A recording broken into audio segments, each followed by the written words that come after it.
जगद्वन्द्य अवधूत दिगंबर दत्तात्रय गुरु तुम्हीच ना।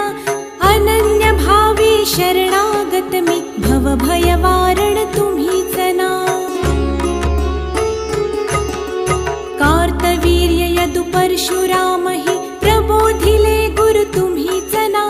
स्वामी जनार्दन एकनाथ तरी कृतार्थ केले तुम्हीच ना। नवनारायण सनाथ करुणी पंथ निर्मिला तुम्हीच ना। मच्छिंद्रादि जति प्रवृत्त केले जन उद्धारा तुम्हीच ना।